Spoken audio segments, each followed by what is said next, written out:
si Snow White at ang 7 duwende. Noong unang panahon, mayroong isang mabait na reyna na naninirahan sa isang kastilyo na napalilibutan ng mahiwagang kagubatan. Habang pinapanood ang niyebe sa taglamig, ang reyna ay nangangarap ng gising. Naririnig niya ang mga bata na naglalaro sa snow sa labas. Binuksan niya ang bintana upang tanawin ang mga bata at hinangin ang paboritong pulang panyo ng reyna. Nahulog ito sa mismong tuktok ng snowman na itinatayo ng mga bata. Kumaway at nagpasalamat sila sa mabait na reyna. Sana ay magkaanak ako ng babae. May kutis na simputi ng snow at busilak ang puso. Lumipas ang mga buwan at nagkatotoo ang pangarap ng mabait na reyna. Ang hari at reyna ay nabiyayaan ng sanggol na babae, ang pinakamaganda sa mundo, at pinangalanan nila siyang Snow White. Ngunit ang kanilang kaligayahan ay di nagtagal. Nang si Snow White ay maliit na bata pa, namatay ang reyna at naging isang bituin sa kalangitan. Pagkalipas ng ilang taon, pinakasalan ng ama ni Snow White ang isang babaeng nagngangalang Hela. Namamangha ang hari sa kagandahan ng bagong reyna at sa gayon ay hindi niya napagtatanto ang kayabangan nito. Salamin na mahiwaga, sino ang pinakamaganda sa lahat? Ikaw, aking reyna. Ikaw ang pinakamaganda sa lupain. Wala nang mas gaganda pa sa akin. Sa pagdaan ng panahon, si Snow White ay lumaki at naging isang magandang binibini. Ang kanyang ama ay maglalakbay naman kasama ang kanyang mga sundalo at niyakap niya ang anak bago siya umalis. Huwag kang malungkot, Snow White. Babalik din ako.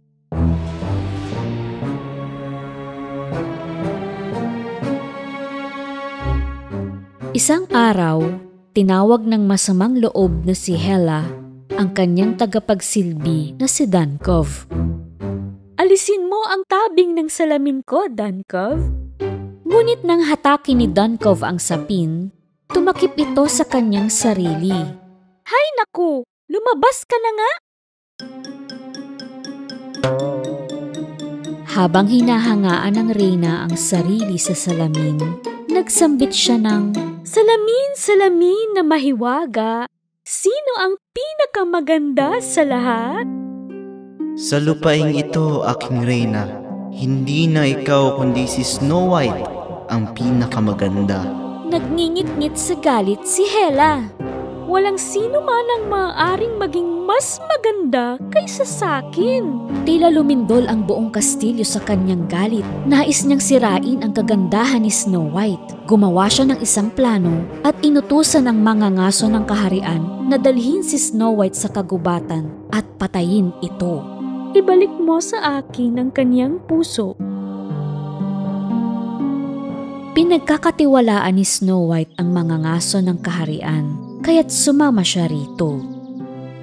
Habang daan, nakakita siya ng isang sugatan na ibon sa lupa. Pinulot niya ang ibon upang lapatan ng lunas ang pakpak nito.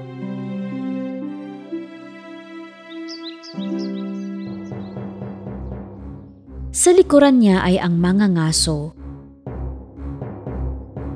na palihim na kumuha ng palaso at inumang ito kay Snow White. Ngunit nakita niya na ang dalaga ay may mabait na puso dahil sa pag-aalaga nito sa ibon. Napagpasyahan niyang mali ang patayin si Snow White. Snow White, napag-utusan akong kitilin ang iyong buhay, ngunit di ko kayang pumatay ng mabuting tao na tulad mo. Sino ang gustong pumatay sa akin? Si Reyna Hela. Tumakas ka na at magtago. Naisip ng mga ngaso na linlangin ang reyna. Manghuhuli siya ng isang baboy ramo at ang puso nito ang siyang dadalhin niya sa reyna. Sa gayon, iisipin ni Hela na patay na ang prinsesa. Sa tindi ng takot, tumakbo ang prinsesa sa madilim na kakahuyan. Di niya alintana ang matutulis na sanga at mga paniki sa gabi. hanggang sa hindi na niya kaya pang tumakbo. Bumagsak siya sa tabi ng isang puno at nakatulog sa malamig at madilim na kagubatan. Nang marating ng mga ngaso ang kastilyo, dumiretso siya sa reyna. Natupad ko na ang iyong utos. Kinuha ni Reyna Hela ang kahon at sinuri ang puso. Napaniwala siya na patay na si Snow White at ang kanyang halakhak ay umalingaw-ngaw sa kastilyo. Nang sumikat ang araw, nagising si Snow White sa gitna ng kagubatan at doon sa harap niya ay isang cute na bahay. May magandang hardin at mababang bakod, maliliit na mga bintana, may doorbell, at isang bilog na berdeng pintuan. Pinatunog niya ang bell, ngunit walang sumagot. At nang kakatok na siya, bumukas ang pinto. Sa loob, lahat ng kagamitan ay maliliit. Naanimoy nasa loob siya ng isang laruang bahay. Maliliit na kaldero, maliliit na kutsara, at mga tasa. Nang matagpuan niya ang isang maliit na mangkok ng lugaw, sa gutom ay kinain niya ito.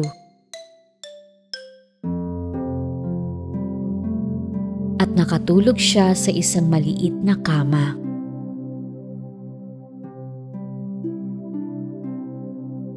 Sa di kalayuan, ang mga minero na may-ari ng bahay ay pauwi na galing sa trabaho.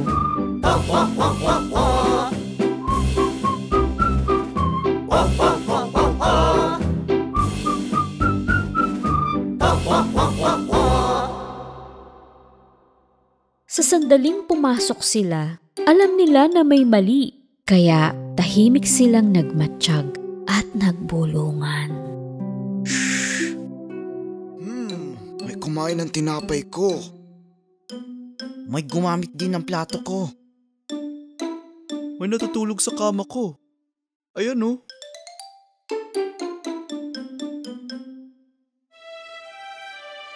Wow, ang gandang babae. Ay! Naku! Ayan, saluin mo. Dali, aray! Oh. Aray! Dali, aray! Naku, mainit eh! Saluin mo. Ayan! Phew! Oo. Shh. Nagising siya. Nagtago siya sa kumot.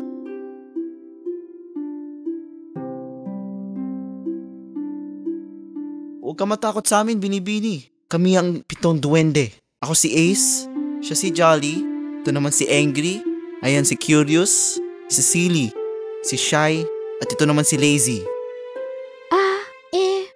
Ako si Snow White. Pasensya na po, pumasok ako sa bahay niyo. Isinalaysay ni Snow White ang lahat ng nangyari sa kanya. At nalungkot sila sa narinig na kwento. Kaya pumayag sila na manatili si Snow White sa kanilang maliit na bahay. Ngunit, sa isang kondisyon. Mahilig kami kumanta. Maganda ba ang tinig mo, prinsesa? Snow White is my name. I'm far away from the castle today. I stare at the sky and speak to my mother. She is now among the stars. I have found happiness in this forest. My little friends protect me here. Their tiny hearts are now full of hope. Good little hearts will win again. Samantala, sa ibayong lupain, mayroong isang gwapo na prinsipe. Ang pangalan niya ay Antoine. Mahilig siyang lumabas sa gabi at tumingin sa mga bituin na nagpapaalala sa kanya ng mga taong mahal niya. Isang gabi, nakita niya ang mukha ni Snow White sa kalangitan at nagkaroon siya ng pagnanais na hanapin ang dalaga. Isang diwata ang nagsabi na nasa panganib ang binibini at binigyan pa siya ng isang kwintas na may hugis puso. Kaya't sakay ng kanyang kabayo, naglakbay na si Prinsipe Antoine upang hanapin ang magandang mukha sa langit. Samantala, balik sa kastilyo, ang reyna na may masamang kalooban ay muling haharap sa mahiwagang salamin. Dankov! Alisin ang tabing ng salamin. Sumunod naman si Dankov, ngunit sumabit ang tabing sa salamin at muntik na itong matumba. Si Dankov ay kabado sa harap ng reyna, kaya lagi tuloy siyang pamali-mali. Siyang dahilan kung bakit patuloy na naiinis sa kanya ang reyna. Nang makalabas na si Dankov, nais marinig ni Reyna Hela mula sa mahiwagang salamin kung gaano siya kaganda. Salamin na mahiwaga, sino ang pinakamaganda sa lahat? Paumanhin, aking reyna, ngunit si Snow White ang pinakamaganda. Hindi! Akala ko ba patay na si Snow White? Buong gabi nagising ang reyna. Gumagawa ng masamang balak na patayin si Snow White. Nakaisip siya ng mahusay na paraan na ikubli ang sarili sa anyo ng isang maliit na kuneho. Kinaumagahan, bago umalis ang mga duwende, isa-isa silang humalik kay Snow White sa pisngi at naglakad na papunta sa minahan. Prinsesa, huwag mong pagbubuksan ng mga estranghero ha. Delikado. Mukhang mapayapa naman, kaya't nagdilig si Snow White ng mga bulaklak sa hardin. Napansin ng prinsesa ang isang maliit na kuneho na nakaupo sa hardin na tila nasaktan. Tumungo siya at kinuha ito at dinala sa loob ng bahay. Nilapatan niya ng lunas ang nasaktan na paa ng kuneho at hinayaan itong magpahinga sa kama. Kunwari ay natutulog, pero sa sandaling lumabas ng silid ang prinsesa, dumilat ang kuneho at tumingin sa paligid. Tapos, ito ay tumalon-talon-talon at bumalik sa dating anyo ni Hela. Ito mismo ang pinaplano niya. Pinatakan niya ng lilang laso ng unan. Nang sa gayon ay kapag matutulog doon ang prinsesa, mamamatay siya sa lason.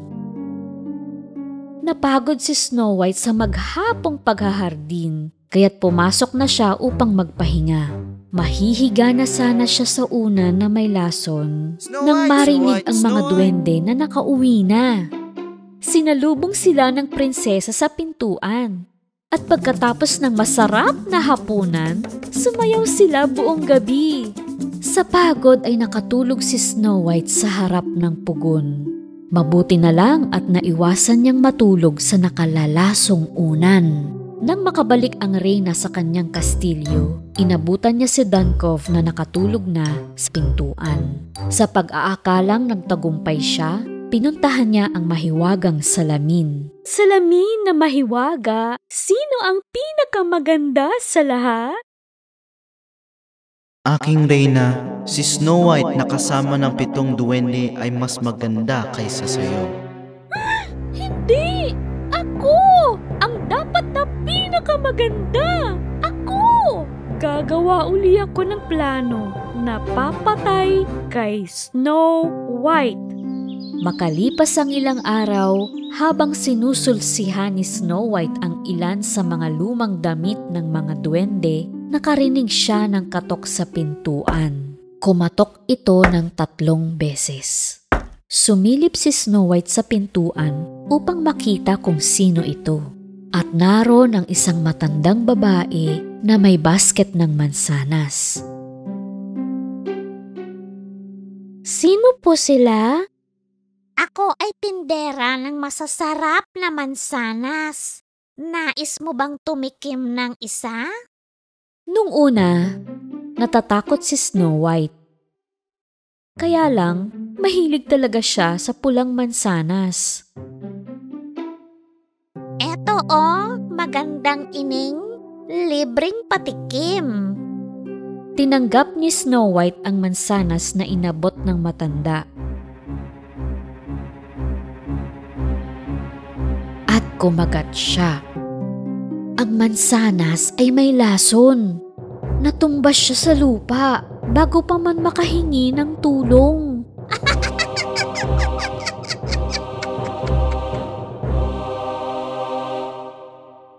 Sa di kalayuan, nagpapahinga si Prinsipe Antoine sa lilim ng puno. Malayo na ang nalakbay niya upang hanapin ang magandang mukha na nakita niya sa kalangitan. Nang may natanaw siyang isang matandang babae na naglalakad.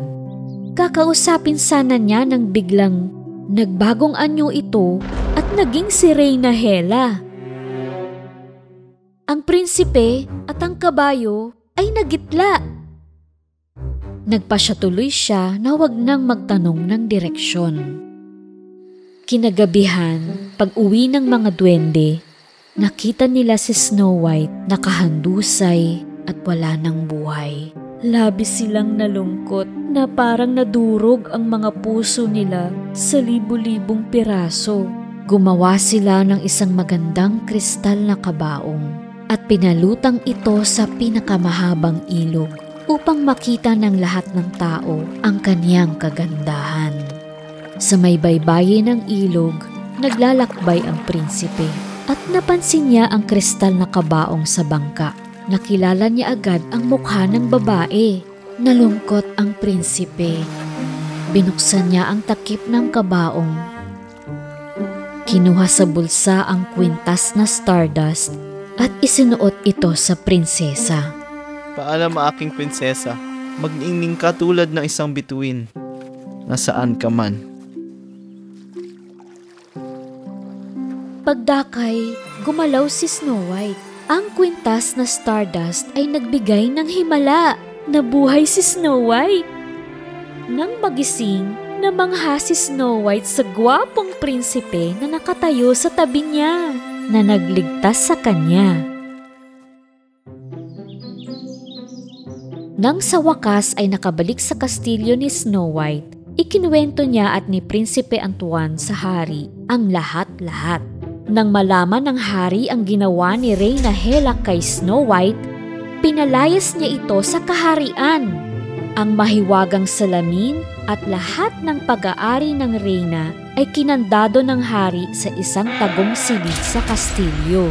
Maraming buwan ang lumipas. Umibig sa isa't isa sina Snow White at ang prinsipe at nagkaroon ng magandang kasalan sa kastilyo. Siyempre, imbitado ang mga duwende sa pagdiriwang at namuhay sila ng maligaya magpakailanman. Maligayang bate! Congrats! Yay! Noong unang panahon, may isang lupain na may magandang asul na kalangitan at malalago na berdeng damo. Doon, sa maringal na kastilyo, si Snow White at Prinsipe Antoine ay masaya na naninirahan. Sa di kalayuan, ang masamang reyna na si Hela ay naninirahan naman sa kuweba ng bundok. Siya at ang kanyang lingkod na si Duncove ay pinalayas nang subukan nilang patayin si Snow White. At ngayon, si Hela ay may isang bagong masamang plano. Duncove, wala nang makakapigil sa akin. Maghihiganti ako kay Snow White. Opo, kaya mo yan, kamahalan. Sige nga, sabihin mo sino ang pinakamaganda sa lahat. Ikaw, aking reyna. Ikaw ang pinakamaganda sa buong lupain.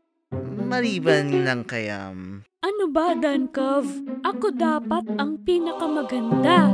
Gagawa ako ng isa pang salamin ng mahika upang mahanap ko ang madilim na kagubatan. Ang orihinal na salamin ni Hela ay nakatago sa kastilyo, kaya't lilikha na lang siya ng bagong salamin. Ngunit mangunguha muna siya ng mga dahon ng jimjim, tapos mga mahiwagang rosas at lumulutang na bato sa sapa.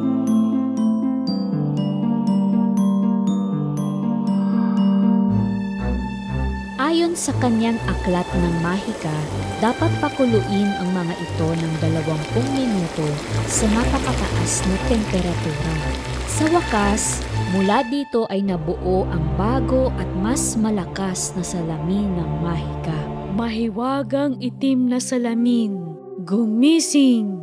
Ipakita sa akin ang mga duwende at si Snow White. Nagulat si Duncove sa nakita. Ang bagong salamin ay lumulutang sa harap niya. Napalilibutan ito ng mga lumulutang na bato at mayroon itong matutulis na bigkis na kulay lila. Sa salamin, makikita ang kagubatan. Ngunit madilim at nakakatakot. Hinawakan ito ni Hela at tumagos ang kamay niya. Itim na salamin, wala na sa dingding. Baguhin ang kagubatan at hulihin silang lahat. Samantala, ang 7 duwende na nagtrabaho buong araw ay isa-isa nang lumabas mula sa minahan. Una si Ace, tapos si Shy, si Angry, si Silly, si Curious, at sina Jolly at Lazy. Wah, nakapagod ang araw na to. Oo nga. Pahinga muna tayo. Baka pwedeng matulog na ako dito. Di pwede. Bangon. Dapat makauwi na tayo bago gumabi. Bangon. At naglakad na nga sila ng nakalinya.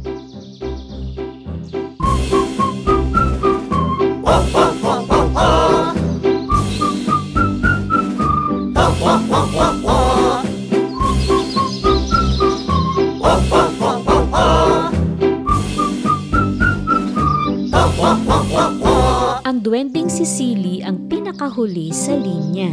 May nakita siyang lumilipad na uwak at dumapo ito sa sanga ng puno. May kagat ang uwak na isang maliwanag na bato. Natuwa si Silly sa nakita, kaya aakyatin niya ang puno upang makuha ang kumikinang na bato sa tuka ng uwak. Akyat, akyat, akyat. At nang malapit na niyang mahuli ang uwak, nagsimulang umalog ang puno. Lumipad tuloy ang uwak. Gumalaw ang mga sanga. Bumalot ito ng mahigpit kay Silly at hindi siya makatakas. Sa isang sanga ay sumabit ang kanyang berdeng sombrero. Hindi napansin ng iba pang mga duwende na naiwan si Silly.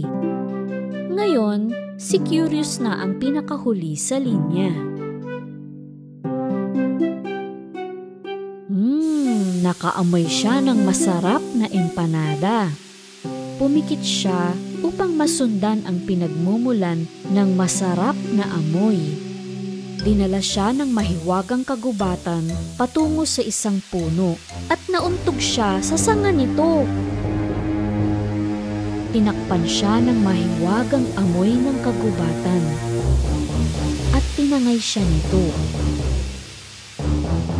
Ang tanging naiwan ay ang dilaw na sombrero. Ang ibang mga duwende ay nakarating naman sa kanilang maliit na bahay sa kakahuyan. Samantala sa kastilyo, nagbalot si Snow White ng masasarap na pagkain upang dalhin sa kanyang mga paboritong kaibigan, ang 7 duwende. Mahal ko, pupunta ako sa mga kaibigan kong duwende. Mag-ingat ka sa daan ha. Maaaring nasa paligid lang si Hela. Mahal na mahal kita. At naglakbay na si Snow White sa kagubatan. Isang makulay na ibon ang dumating at dumapo sa kanyang balikat at kinausap siya na tila nagbibigay ng babala. Lumipad ang ibon palayo sa kalsada. Sinisikap na pasunurin si Snow White. Naintindihan ko na. Gusto mong sundan kita. Habang sinusundan ni Snow White ang ibon, natagpuan niya ang berdeng sombrero sa isang sanga. Ito ay sombrero ni Silly. Baka may masamang nangyari sa kanya. Nagpatuloy sa pagsunod sa makulay na ibon ang prinsesa at natagpuan naman niya ang dilaw na sombrero sa mga halamanan. Eto pa, kay Curious naman ito. Mabilis na nagtungo ang prinsesa at ang ibon sa bahay ng 7 duwende. Nagkaroon ng pag-asa ang mga duwende nang makita nila si Snow White. Snow White, mabuti at dumating ka. Nawawala sina Curious at Silly. Pwede mo ba kaming tulungan? Hanapin natin sila. Maaaring nabitag sila ni Hela. Natagpuan ko ang mga sombrero nila. Dito na lang kami ni Shai sa bahay. Kung sakaling umuwi sila. At umalis na sina Snow White, Ace, Jolly at Angry upang maghanap. Samantala sa malayong bundok, sa kuweba ni Hela, ang lingkod na si Duncove ay binilanggo sina Curious at Silly sa isang hawla. Mapaparusahan kayo sa pagtulong kay Snow White. Lilipulin ko kayong lahat sa madilim na kagubatan. Bumalik si Hela sa kanyang kuweba, sa kanyang masamang salamin. Mahiwagang itim na salamin. Hanapin sina Snow White at mga duwende. Baguhin mo ang panahon. Lumikha ka ng bagyo. Sina Snow White at mga duwende ay sumusunod sa ibon sa kahabaan ng landas. Nang biglang nagbago ang panahon, nagkaroon ng malakas na bagyo. Patuloy nilang sinuong ang sama ng panahon. Buong magdamag silang naglalakad. Hindi sila iniwan ng makulay na ibon sa pagtahak nila sa kabundukan. Mula sa gilid ng bangin ay natanaw sila ng masamang pusong si Hela. Alam niya na pagod sila dahil sa pagsuong sa bagyo. Sabi ko na nga ba dadating sila eh. Duncove, handa na ba ang lahat? Ay, opo. Aking pinakamagandang reyna. Handa na po. Pagod si Snow White at mga duwende, ngunit patuloy pa rin sa pag-akyat ng bundok. Nang makarating sila sa tuktok, nakita nila ang kuweba at ang nakabitin na hawla na kinalalagyan ni na Curious at Silly. Huwag kayong matakot! Sasagipin namin kayo! Snow White, may salamin. Mayroon siyang itim na salamin sa kuweba. Maingat na pinasok ni Snow White ang kuweba. Sa labas, binantayan ni Duncove ang hawla. Di niya kita ang mga duwende na nagbubulungan at gumagawa ng plano. Dahan-dahan na lumapit si Angry sa likuran ni Duncove at sinukluban niya ng sako ang ulo nito. Pagkatapos ay pinakawalan ni Jolly ang hawla. Ngunit bumaba ito ng napakabilis. Sakto na tumama ito kay Duncove at nawalan ito ng ulirat. Mabuti na lang dahil ang hawla ay nakakandado pa. Yung susi, nasa leeg ni Duncove. Ayun o, tignan mo. Kunin mo at buksan mo itong hawla. Kinuha ni Jolly ang susi na nasa leeg ni Duncove at mabilis na binuksan ang hawla. Ligtas na sina Silly at Curious.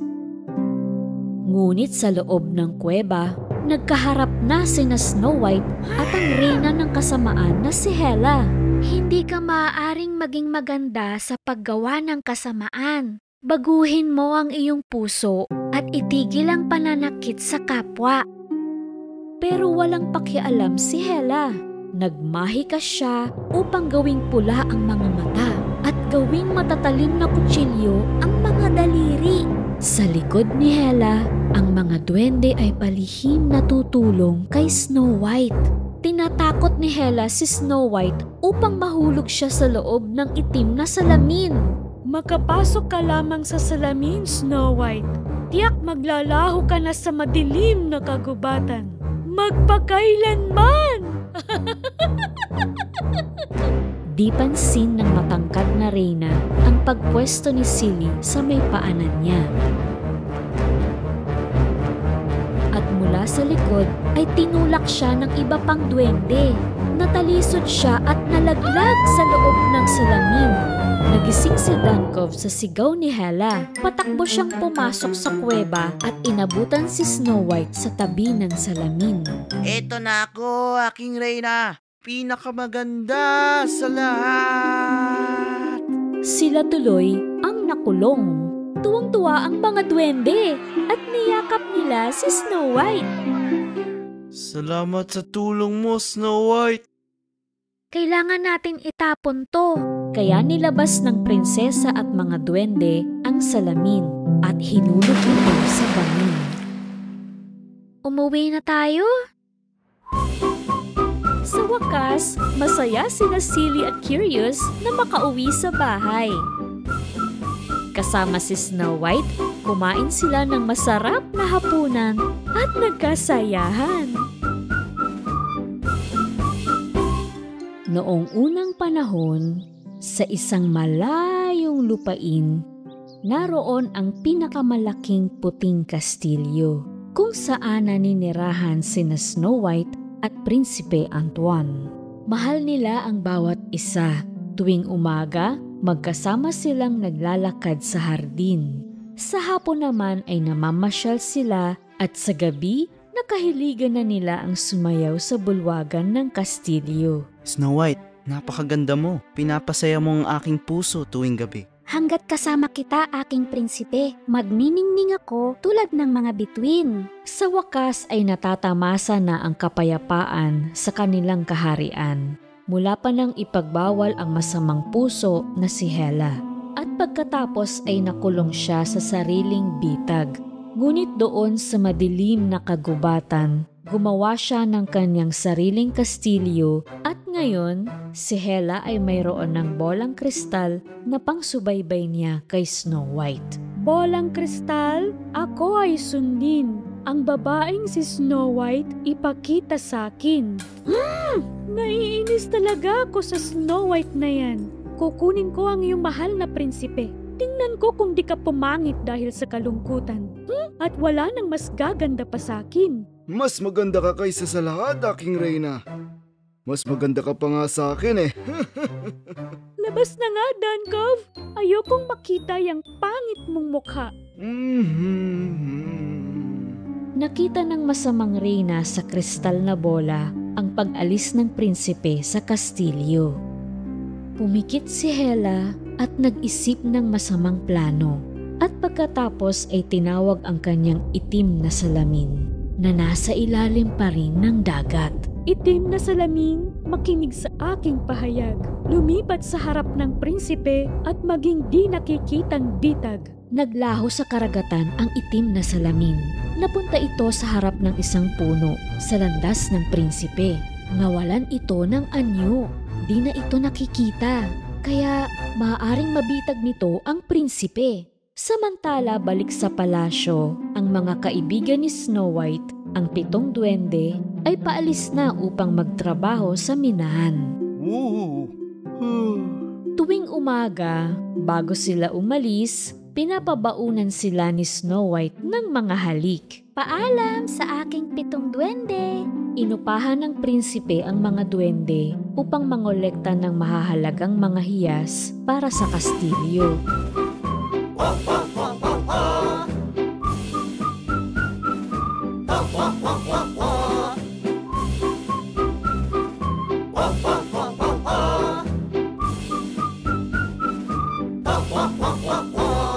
Wow, tignan mo ah. Ano yan? Ang kinang. Ayan, Silly, tignan mo nagawa mo. Kumalat na sila. Teka. Ito, marami pa dito. Oo nga. Hindi ito alam ng mga duwende. Ang natagpuan nila ay napakahalaga at mahiwagang alikabok. Pinuno nila ang kanilang maliliit na lukbutan at nagsimula ng bumalik sa kastilyo. Kunti dito para sa'yo. Dagdagan ko pa para sa akin. Malapit na. Uwi na sa kastilyo. Tara na! Sa kabilang panig ng kaharian, naglalakbay si Prinsipe Antoine kasama ang kanyang puting kabayo na si Prego. Nangunguha siya ng magagandang rosas para sa kanyang asawa na si Snow White. Sa paanan ng isang puno, nakita niya ang isang magandang pulang rosas at nagpa siya na pitasin ito. Tara, Prego! Hoy! Wow, dito ka muna. Ngunit hindi nakita ng prinsipe ang salamin sa harap niya. Nang maaabot na niya ang bulaklak, naglaho ang kamay niya. Ngunit nagpatuloy siya sa paglapit sa hindi nakikitang salamin. Hanggang sa tuluyan na siyang nawala sa paningin. Gulat na gulat ang kanyang kabayo na si Prego. Sa takot ay nagmamadali itong tumakbo pabalik sa kastilyo. Sa loob ng itim na salamin ay ang madilim na kagubatan kung saan nakahandusay sa lupa ang prinsipe. Lahat ng ito ay bahagi ng plano ni Hela. Gwapong Prinsipe Antoine, natutulog sa damuhan. Utos ko ay tandaan. Ipunin ang lahat ng iyong mga alaala kay Snow White at kalimutan ang lahat ng tungkol sa kanya. Paglilingkuran mo ako ng buong puso at lakas. Nang magising si Prinsipe Antoine, naging pula ang kanyang mga mata. Wala na siyang alaala tungkol kay Snow White dahil nasa ilalim na siya ng sumpa ng masamang reyna. Narito ang iyong lingkod, aking reyna. Samantala, ang kabayo ng prinsipe na si Prego ay mabilis na tumakbo pabalik sa kastilyo. Nang makita ni Snow White ang kabayo na di kasama si Prinsipe Antoine, nag-alala siya na baka may masamang nangyari. Prego, may nangyari ba kay Antoine? Naku po! Nagkaideya si Snow White. Tumakbo siya sa pinakamalayong silid sa kastilyo, kung saan nakatago ang orihinal na salamin ni Reyna Hela. Ang salamin ay palaging nagsasabi ng katotohanan, kaya naisip niyang gamitin ito upang malaman kung nasaan si Antoine. Nalampasan niya ang 7 duwende na kadarating pa lang sa kastilyo. Wala silang alam sa nangyari kay Prinsipe Antoine. Nang makita nila si Snow White na humahangos at nag-aalala, tumakbo rin sila at sumunod sa piitan kung saan nakatago ang orihinal na salamin. Tumayo si Snow White sa harap ng salamin ng mahika. Salamin! Gininto ang salamin? Hindi sumagot ang salamin ng mahika. Nagtanong muli si Snow White. Salamin na mahiwaga, sagutin ang aking pagtawag. Sa wakas, sumagot ang salamin. Hinahanap mo ang prinsipe. Bihag siya ni Reyna Hela. Hela, sabi ko na nga ba siyang may kagagawan nito. Pagkatapos, naglaho ang imahe sa salamin. At sa halip ay lumitaw doon si Reyna Hela. Nang makita ng 7 duwende si Hela, sa takot ay tinakpan nila ang mata ng bawat isa.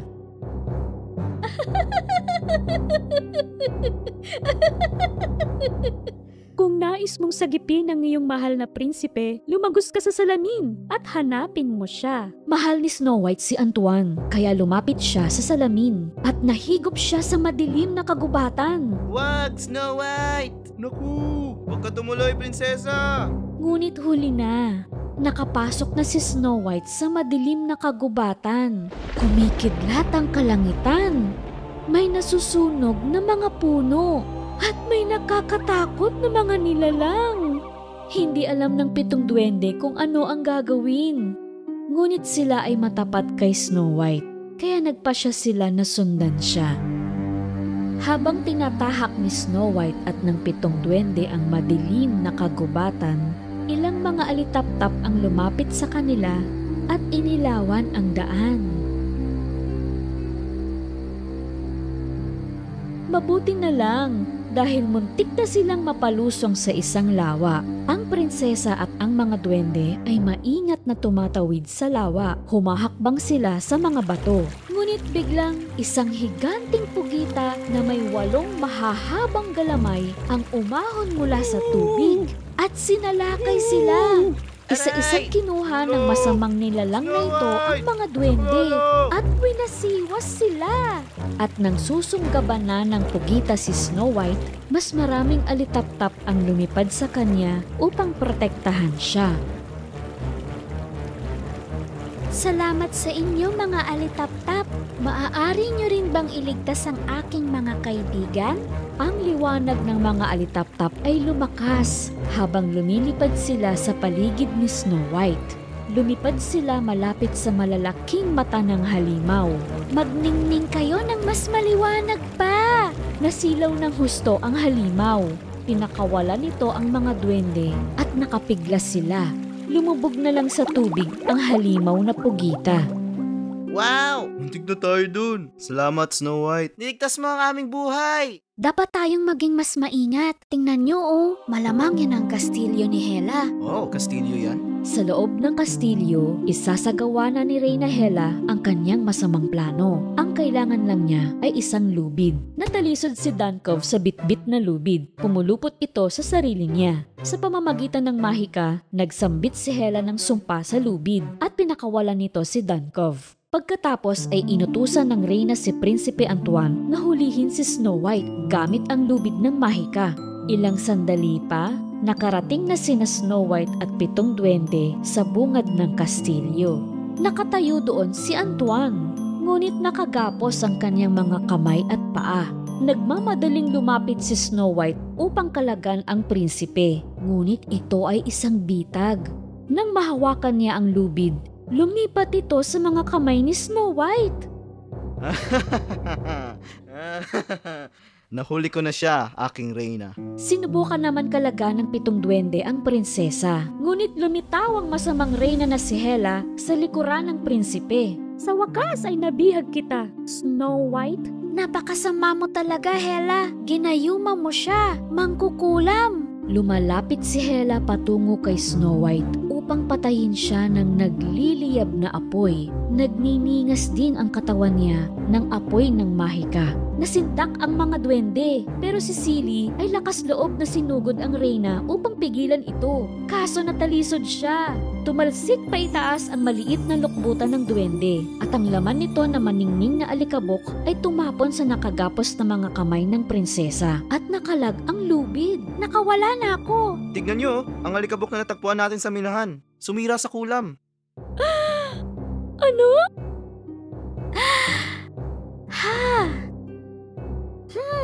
Nang makita ni Snow White ang nangyari, naalala niya na ang palawit ng kanyang kwintas ay naglalaman ng stardust. Kaya binuksan niya ang takip nito at sinabog ang mahiwagang alabok kay Prinsipe Antoine. At nakalaya ang prinsipe sa pagkakakulam. Nagbalik na siya sa dating sarili. Ang lubid! Dunkov, dali! Kunin mo ang lubid ng mahika!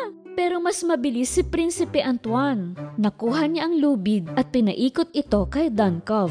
Mahigpit na ginapos ng lubid si Dunkov. Kinuha naman ng mga duwende ang kanilang lukbutan at sinabog sa masamang reyna ang mahiwagang alikabok. Nasugpo nito ang apoy na nakabalot sa kanya. Pagkatapos ay naging rebultong bato si Hela. Ang ibang mahiwagang alikabok na sumama sa hangin ay lumipad sa madilim na kagubatan. At napagbago nito ang kapaligiran. Gumanda na uli at napuno ito ng magagandang bulaklak. Si Hela ay naging bato. Sa wakas ay nagapi ang kanyang kasamaan. Aha! Yay! Ang galing natin! Panalo tayo! Woo! Salamat naman! Aha! Yay! Woo! Ngayon, pag-ibig at pagkakaibigan ang umiiral na doon. Bumalik na sa kanilang kastilyo sina Snow White, ang prinsipe at ang 7 duwende. Naging mapayapa at maganda na ang lahat tulad ng dati. I have found happiness in this forest. Noong unang panahon, sina Snow White at Prinsipe Antoine ay masayang namumuhay sa kanilang kastilyo.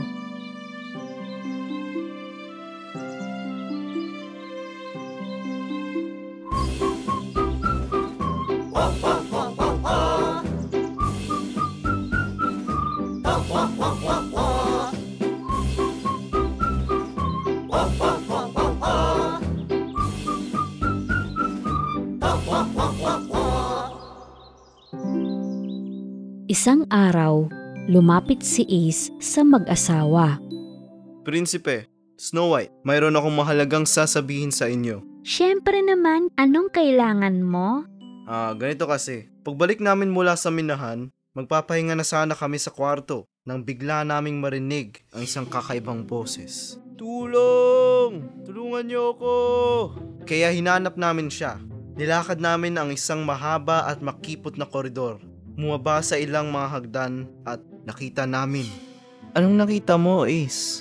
Isang piitan. At sa loob ng piitan, isang mangangaso. Talaga? Siya! Maaaring siya ang mangangaso na nagligtas sa aking buhay. Malamang si Hela ang nagkulong sa kanya sa piitan dahil sinuway niya ito. Nagmamadaling pinuntahan ni na Snow White at Prinsipe Antoine ang piitan na tinutukoy ni Ace. Pinakawalan nila ang mangangaso. Salamat sa pagligtas ng buhay ko, Snow White. Akala ko habang buhay na ako makukulong dito.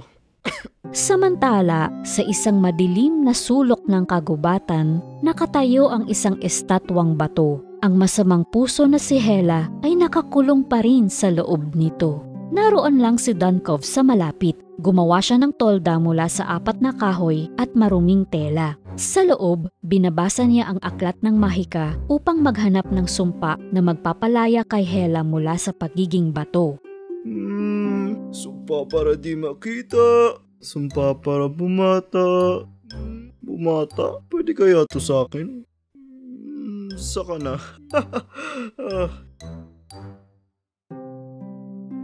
Eto, nakita ko na. Lumabas si Dunkov sa tolda, kumuha ng isang sanga sa puno at kinumpas-kumpas ito tulad ng sa magic wand. Ngayon, ililigtas na kita, aking reyna. Abra-krakaroka. Mula sa bato maging tao. Mula sa tao maging reyna. Ta-ta-ta-tada! Nagsimulang magbitak ang rebultong bato. May nagaganap na mahiwaga. Ngunit si Hela ay naging isang napakalaking suso. Gumapang siya patungo kay Dunkov at nanlalagkit ang kanyang antena. Kadiri! Napatakbo tuloy siya pabalik sa tolda upang maghanap ng isa pang mas mahusay na sumpa. Sa wakas ay natagpuan niya ang isa pang sumpa at kinumpas na naman ang patpat sa suso. Ito na! Ngayon naman, si Hela ay naging isang higanting palaka. Yikes! Makaalis na nga. Sa pagkalito ay nagsimulang kausapin ni Dunkov ang kanyang sarili at hawak pa rin niya ang patpat. Pahama kasi itong 7 duwende. Kainis! Wala namang gumagana dito. Focus. Sa rebulto, pato, semento, monumento, katalo, magbago, maging bato. Mga duwendeng ito! Ang mga salitang nasasambit ni Dunkov ay mga salita pala ng isang tunay na sumpa. At sa sandaling yon, ang mga duwende na naroon sa hardin ng kastilyo ay naging bato. Nagulat sina Snow White, Prinsipe Antoine at ang mga ngaso. Naku po! Ang mga duwende! Anong nangyari? Paano ito nangyari sa inyo? Magsalita kayo! Mukhang nakulam sila. Tumakbo si Snow White sa silid kung saan naroon ang salamin ni Hela at tinanong niya ang salamin. Salamin na mahiwaga, ang mga duwende kong matapat, anong nangyari sa kanilang lahat? Ang iyong mga duwende, prinsesa. Si Dunkov ay nagsabit ng sumpa habang sinusubukan niyang palayain si Hela sa pagiging bato. Paano natin maaalis ang sumpa na ito? Paano makakalaya ang aking mga kaibigan? Ganito, Snow White. Upang maalis ang sumpa, dapat mong mahanap ang pahina na napunit mula sa aklat ng Mahika. Pinuntahan ni Snow White ang mga ngaso. Sinabi niya ang tungkol sa nawawalang pahina ng aklat ng Mahika. Tinanong niya ang mga ngaso kung matutulungan ba niya ang mga duwende. Malugod akong tutulong sa iyo at sa mga duwende, aking prinsesa. Karangalan ko na iligtas sila. Naglakbay na ang mga ngaso. Ang kanyang misyon ay hanapin ang nawawalang pahina ng sumpa na maaaring magpabalik sa dati ang mga duwende. Samantala, napansin ni Dunkov na may nawawalang isang pahina mula sa aklat ng Mahika. Siguro naroon ang sumpa na kailangan ko. Saan kaya yun? Wala talaga siyang ideya kung saan maghahanap. Dito sa ilalim ng bato. Hindi, dito kaya. Ngunit wala doon ang mahiwagang pahina. Ay. Sa di kalayuan, ang mahiwagang pahina ay nakasabit pala sa sanga ng isang makulay na puno ng kahilingan. Dumating sa parehong lugar sina Dunkov at ang mga ngaso upang hanapin ito. Pareho nilang nakita ang bawat isa. Medyo takot si Dunkov. Pareho nilang napansin ang papel na nakasabit sa puno ng kahilingan. Pareho rin ang distansya nila mula sa puno. Kailangan nilang mag-unahan sa pagkuha ng papel. Naunang tumakbo si Dunkov, ngunit merong mas mahusay na ideya ang mga ngaso. Inumang niya ang kanyang pana at pinakawalan ang palaso. Ang bilis niya! Galing ah! Sobrang bilis ni Dunkov na halos di makaabot ang palaso. Ngunit nakukuha nito ang atensyon niya, sapat upang di niya mapansin ang mga bato sa daan. Nilagpasan siya ng palaso at nakuha nito ang papel mula sa puno. Naman sana ginamit ko na yung sumpa para bumata eh. Nabigo muli si Dunkov at mabilis na kinuha ng mga ngaso ang mahiwagang papel at bumalik na sa kastilyo. Kinuha ni Snow White ang papel mula sa mga ngaso at nagtungo na sa mga duwende. Maliliit na tao man, mababait naman. Sa isang iglap, naging bato lahat. Sinasambit ko itong mga salita upang masira ang naunang sumpa. Kung ano ang masamang sanhi, malupig ngayon sa isang saglit. Ang mga duwendeng bato ay dahan-dahang nagsimulang magbitak at pagkatapos, paisa-isang nabasag ang sumpa sa kanila. Una si Ace, pagkatapos si Silly, si Shy, si Angry, si Jolly, si Curious, at si Lazy. Nakagalaw na ako! Yay! Ligtas na naman tayo! Yay! Salamat aking prinsesa! At salamat din sa iyo, Ginoo. Grabe, nakatulog ako parang bato. Kasi nga, naging bato.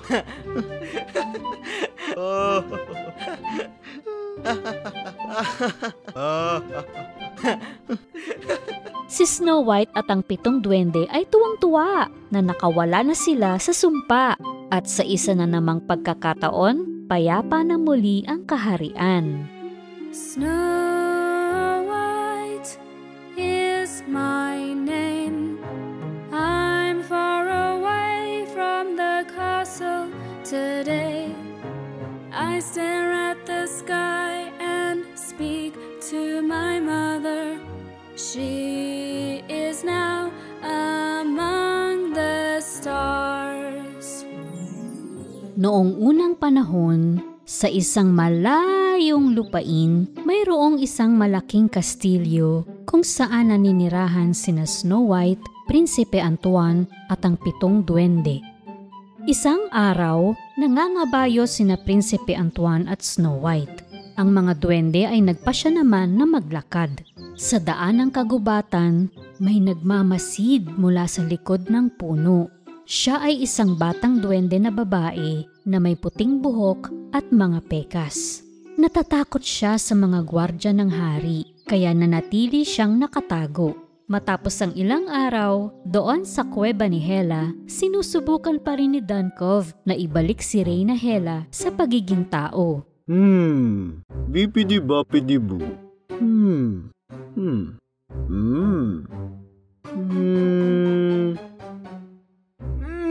Mahal kong Reyna. Nagkaroon ako ng isang perpektong idea upang mabalik ka. Nabasa ko sa isang fairy tale kung halikan ka ng isang prinsipe. Binuksan ni Dunkov ang aklat ng mga sumpa sa pahina ng pampabata. Sinambit niya ang mga salitang mahika. Sumpa na ngayoy gagana. Gawin mong posible na ako'y bumata. Siya ay naging isang napakagwapong prinsipe. Nagulat si Hela at hinalikan ni Dunkov ang palaka. At tama nga siya. Nasira ng halik ng prinsipe ang sumpa sa palaka. Wow! Magaling! Sino ang mag-iisip na may talino palang laman yung utak mo? Ngayon, bumalik ka na sa pangit mong anyo, Dunkov. Oh, pero aking Reyna! Sayang pagkagwapo ko! Ngunit sa isang kumpas ng kamay, ibinalik niya sa dati si Dunkov. Maya-maya ay may napansin si Hela na ilang maputik na bakas ng paa sa sahig. Dunkov, shh! Huwag kang gagalaw. May ibang tao dito. Sinundan ni Hela ang mga bakas na humantong sa likuran ng istante ng mga libro. At naroon nga ang isang duwende na may mga pekas at puting kulot na buhok. Ikaw, sino ka?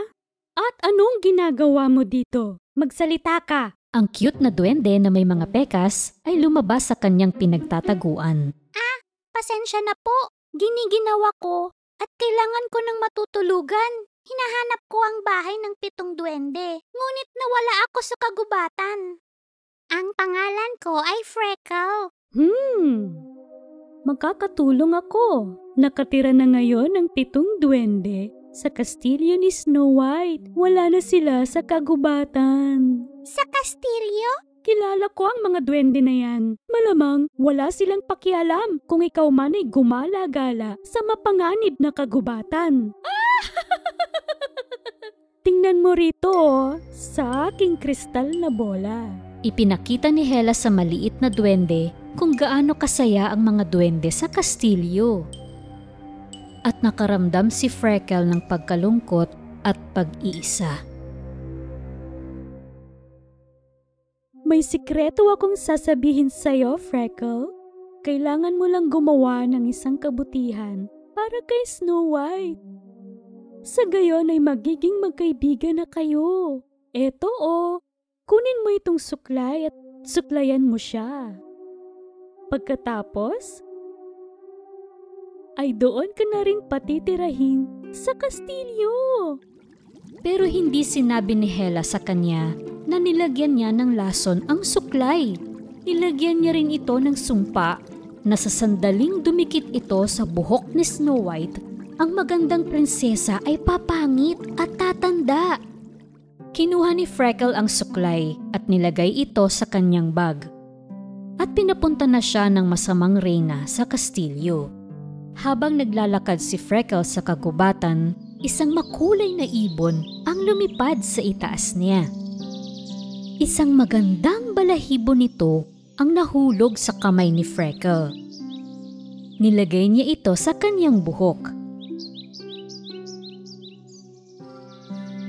May mahika siguro ito. Dahil biglang nagbago ang puting buhok ni Freckle. Naging kulay ginto. Gustong-gusto naman niya to. Sa parehong landas, ang 7 duwende ay pabalik naman sa kastilyo. Galing sila sa minahan.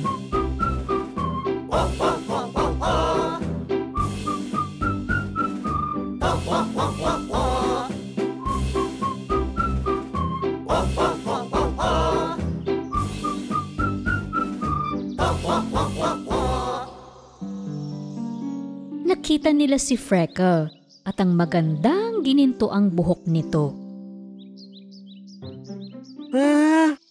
Palagay ko meron natang tao doon. Wow, isang duwende rin nata katulad natin. Pero maganda. Nilapitan ng mga duwende si Freckle. Namula ang mga pisngi ni Shy nang makipagkamay siya kay Freckle. Ay, gusto mo bang punta sa kastilyo kasama namin? Oo naman! Sige! Lahat ng ito ay napapanood ni Hela sa kanyang kristal na bola at nasisiyahan siya na makita na ang mga nangyayari ay umaayon sa kanyang pinlano.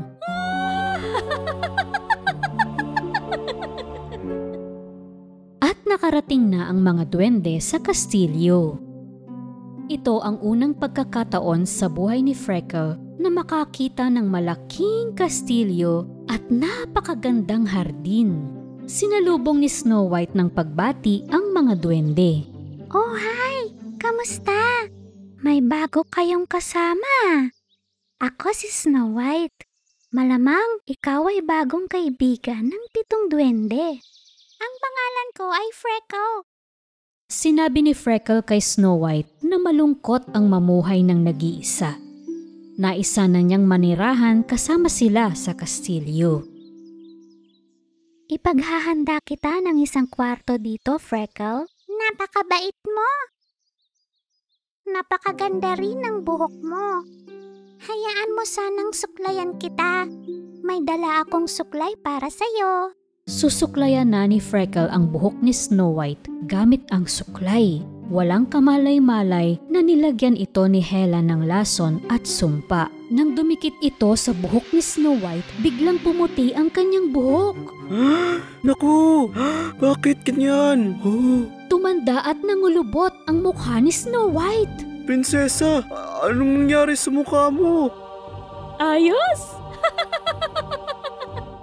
Dumukwang ang prinsesa sa gilid ng maliit na pool at tiningnan ang kanyang refleksyon sa tubig. Naku! Ano to? Anong nangyari sa akin? Kinuha agad ng duwende ang suklay na hawak ni Freckle at tinapon ito sa tubig. Bakit mo naman ginawa yon, Freckle?